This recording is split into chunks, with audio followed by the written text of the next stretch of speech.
Hello, in this JavaScript video, we'll start with arrays. Arrays are really very much used in almost every programming languages to contain data, and one of the thing very much like vital about JavaScript array is that it doesn't require it does not requires to be homogeneous data. So what does it mean? That it in an single array you can insert, let's say, in a single array you can insert numeric value, the string value, the float value, and everything.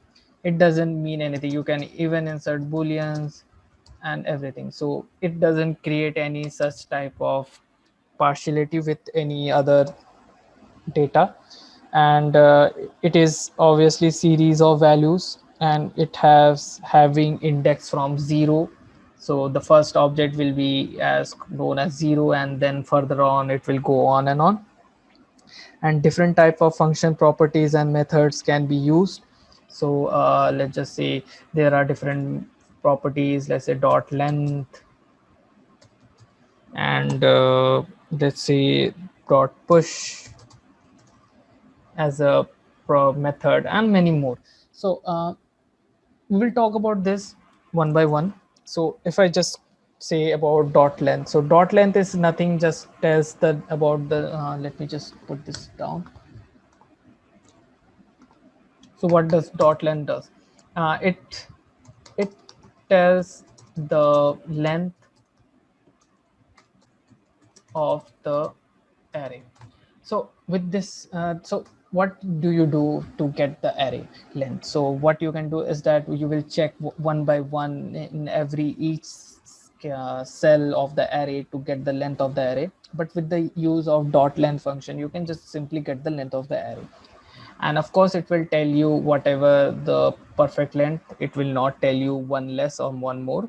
And next is, let's say, declare. Well, let's just talk about how to declare an array. So there are two ways. One way is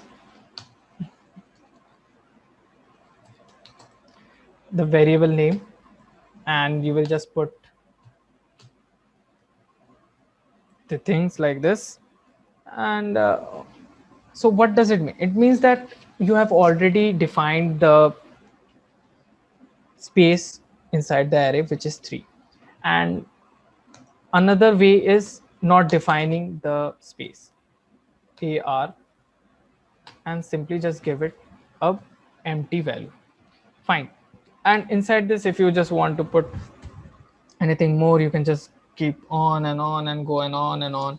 So it doesn't really matter. So it will not create any type of error. So this is one of the thing. And next, just talk about push. So what does push does? So push is a method which is to put an element or elements inside a pre-existing array. So let's say you have an array already, and you want to put some values inside the array. So to do this, you can just name the array, let's say ARR.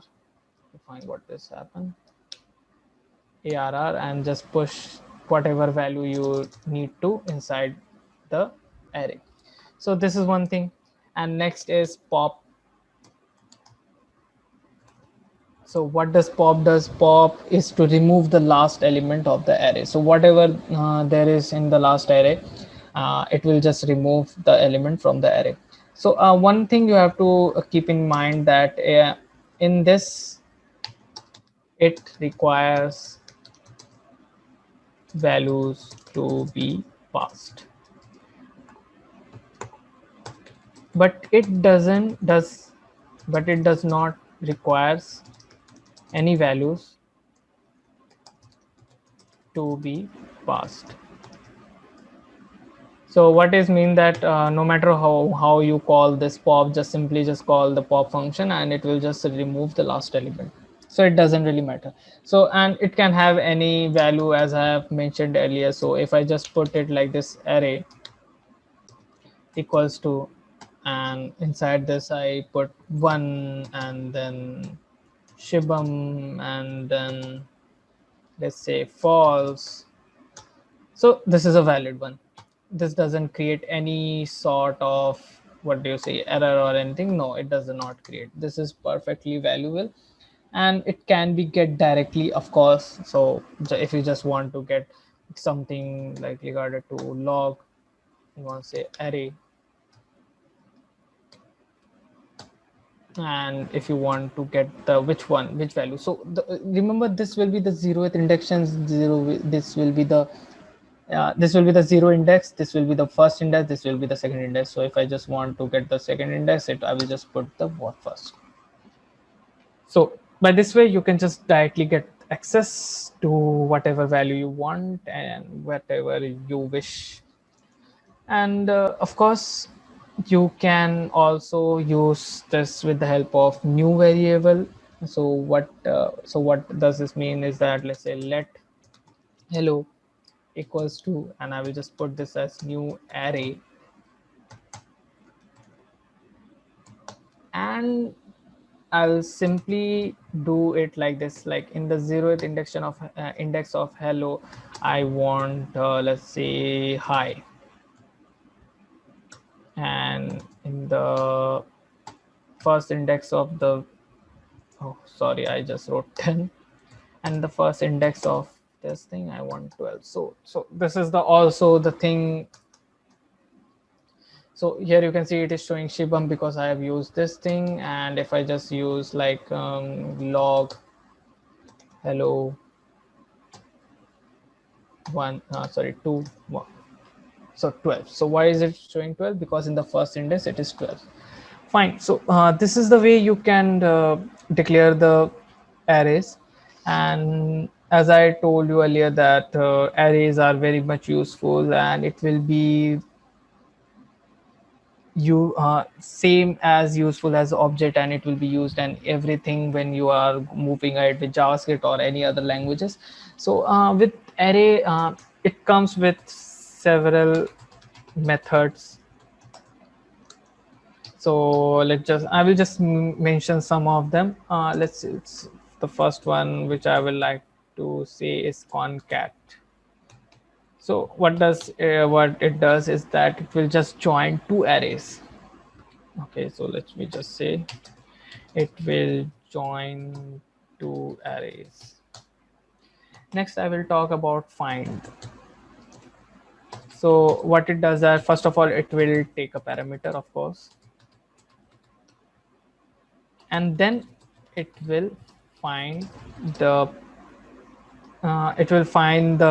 parameter which you have passed and send back the location. So what it means that, let's say, if you want, if you're finding, let's say, one integer, and if you pass it with the find and inside for an array, it will just find that integer and return the index position of that thing. So the next two which I will mention right now is kind of really useful to most of the things or most of the function and projects. So first is for each.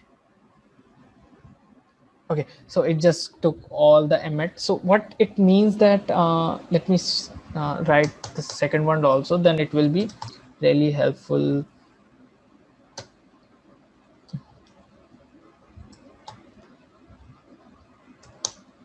Map. Fine. So what is the difference? So it is that every element in this, every element will be searched. Every element of the array will be searched. Search in the sense it will be traversed. And in map, it will traverse through every array. So you will be thinking that, okay, fine, we will use for each to get to get traverse through every element inside an array. But why do we need the map function? So map function comes when you have several different arrays. Let's say when you are calling some live APIs or working with some live demos or prototypes things. Yes, so it returns a values in many arrays. So in that, when you want to traverse through each array, you use the map function. So yes, of course, needless to say that it is widely used these things, and there are, let's say, another one which is known as splice.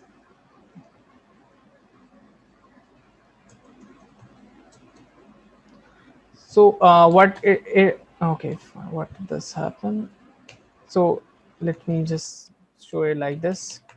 So here I've mentioned this two dashes. So what it means that in the first dash, it will have a parameter which you have to remove from, and second dash will have a parameter in which you have to put thing, which means that this thing you will remove and this thing will take place of the removed area. So this is also useful when you are using arrays. So talking about it, there is an object named math and has like several types of methods which is vastly used. Let's just talk about it. That is called math. So math is like when you are having some expressions or some fundamental things going on around with numeric values, the math comes in. So let's say you want to get some absolute value of a thing. So what you will do, you will just call the math and do ABS, and then you will pass along the which thing you want to get the absolute value. And similarly, you have math dot floor. So what does the floor do is that, let's say you have a value of something in float value, and you want to get the largest integer out of that float value.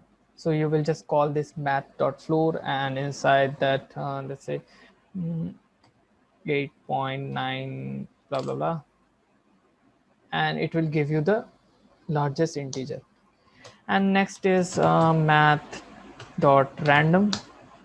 So random is kind of useful in generating, as the name suggests, random values. So in this, it will generate any float value between 0 to 1. Like it can be anything. It can be 0.001 or 0.3, 0.4 or 1, or it will be just between 0 to 1. And if you just want to increase the value, you will just have to pass on the value. So so these are something which is useful under math object. And just a term I would like to like get into mind of all of you. The term is called as hoisting. Yes, so I will just write it here, hoisting. So if you just come across this word, you don't have to worry much. Hosting is like declaring everything at the top before the code. Yes, nothing else. So it's like if I, let's say you have this document, and you are pretty much sure that you will be using several you will be using X, Y, Z. So instead of declaring values here only, you will just put this as in the very much beginning of the JavaScript file. And after this, you can just assign value to everything. Like you can just value assign to 10 or Y to some string value, anything you want. So this is known as hoisting. Hoisting is just a term which you can say a technical term used in JavaScript. And just like this, there is another term which is called as, let me write it down, regex. So regex in JavaScript. So regex in JavaScript is like if I just simply expand it, it will be known as regu, regu, regu, regular expressions. So it is not, it is also a simple thing. It is worked or implement on the string to find and replace, delete some of the patterns. So let's say if you are having some pattern in your string, and if you want to find or delete it from the string, you can simply use the regex function. Regex is a regular function expression and is an object that describes pattern. And the syntax for it, let me write it down. Syntax,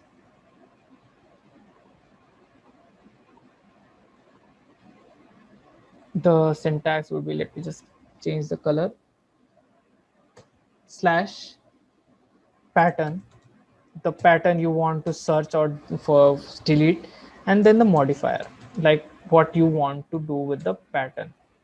And we will talk, yes, of course, more about it. And in this, the main thing comes that first we'll talk about modifier. So in modifier, we have different types of modifier, that is G, I, and M. So G is like global modifier. So it will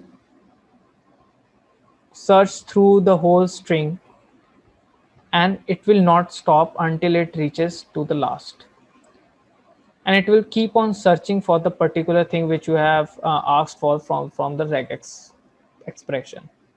Whereas I, on the other hand, it is case sensitive matrix. So it will matter to it if you are just putting it as a capital J or a small j. It will search for a particular thing, either capital J or a small j.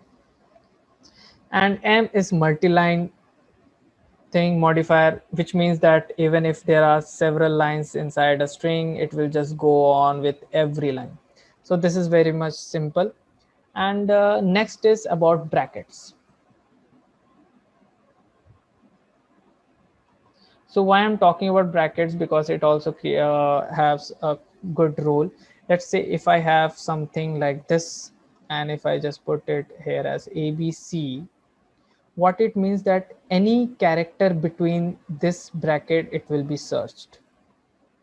And if I just use this thing and put this mark and write ABC, what it means that any character in the string which is not having ABC will be searched. Which means that, let's say you have a string here, it will search for anything which will have ABC. It will search for anything which will not have ABC. So these are many there are many methods and quantifiers, meta characters, and many things about regex expressions. So these all things which I have discussed right now, I think it is better to do something like a project or a small project for which what we have learned today and or in this video. So let's just hop into fine. So right now what I'll do is I will simply create something which will have the functionality of math object and arrays or anything, or the functions and all these sort of things. So for this, what I'll do is that I will be creating a project on JavaScript, which will give you a values, and the project name will be Stone Paper Scissor. So in this particular project, Stone Paper Scissor, what will be the main thing is that let me just write this down. Stone paper. So for this, I will not code everything right now for this thing. So I will just copy paste and make you understand what I am doing and why I'm doing. It will be just a simple one, of course. So let's just start with it. So first of all, let's just create a function. Fine. So let me just give you the source code. Yes, you can find it here. you can just simply write it down and you will find every source code right here. So what I'll do is that I will create a function, fine, const, and I will name this function as, let's say, checkpoint. Okay. So in this function, it will, let me just move ahead without giving it any sort of parameters. So what this function will do is that it will check for some values, and when the value will come, it will be called inside another function. Let's say I will say a constant, and it will have random output. This thing will be very much easier when you will do it on yourself, and because what is happening is that when this function will be called, the value will be passed to another function and it will declare some result, and the result will be logged in the console. So first of all, we will work with the random output. So in the random output, what we have to keep in mind is that we have to generate a value between 0 0.1, which will be anything randomly, and we will divide the expected outcomes between three parts, and one part will be returning for the scissors, the other part will be returning for the paper, and the other part will be, the last part will be returning for the stone. As I have mentioned the word random, it means we will of course use the function for math, that is math.random. So let me copy paste it down, right? So what is happening that, okay, fine, in the let random I will I will store the value which will come from math.random, and the math.random will return value from 0 to 1, between 0 to 1, and if the value is less than 0 0.3, it will return scissors, and if it is greater than equal to 0 0.3 or less and less than 0 0.6, it will return paper or else stones. So you can see we have used functions, we have used math method, we have used conditional rendering, and after returning paper, where will it return exactly? So I want this returned here actually. So let's just write, let's just say word given, fine. So inside this, it will check the value from random output, and to check the values from random output, it needs to call the random output, right? So to call the random output, let's say value equals to, I will simply call the random output functions. Fine. So here I will call the random output function, and whatever the value will come from here, the return value, and the return value will go to value right here. And then I will work with the value, which means that I will do the conditional rendering with the value. So if the value is the triple equal to word given, I will talk about why I have written word given, because while playing this stone paper scissors, I have to provide a word to it, on which basis it will declare whether I won or not. So if the value given by the random output and the user is same, it will show draw, and if the value from the function is scissor and I've given stone, it will be my win, and similarly there will be several other options. Now the final touch is calling the thing, fine. So to calling the thing is that, first of all, I have to log this thing, and along with log I have to pass on a parameter which will be word given, and the word given will have the stone paper scissors, one of the store this three option, and then it will show me the result.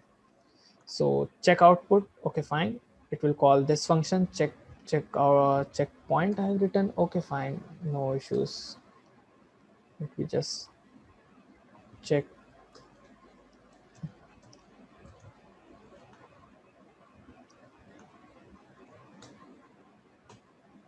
point. So let's just So here, let's just try it out. I will pass paper. Sign. Let me just share my screen of the thing. Uncaught reference word given is not defined at checkpoint. Okay, no worries. I will just check the code if there is some mistake. Okay, so the word given, I have written the spelling wrong, nothing else. Yes, you win, mine was stone. Fine, let's just refresh. Match draw, mine was paper, which means that I gave paper, the computer also gave paper. Again, match draw because computer was paper. I win, mine was scissor, which means I gave paper earlier and the computer got the result scissor. So eventually the computer won.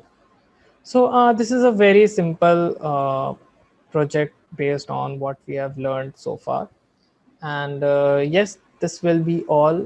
And thank you for seeing this video. I hope you have learned something, and make sure to research on this and to learn more and read more from other documentations, because this is not the end. This is just the given, the basics you can see. And yes, of course, I will be back with more videos regarding all of this thing. Thank you for watching this video.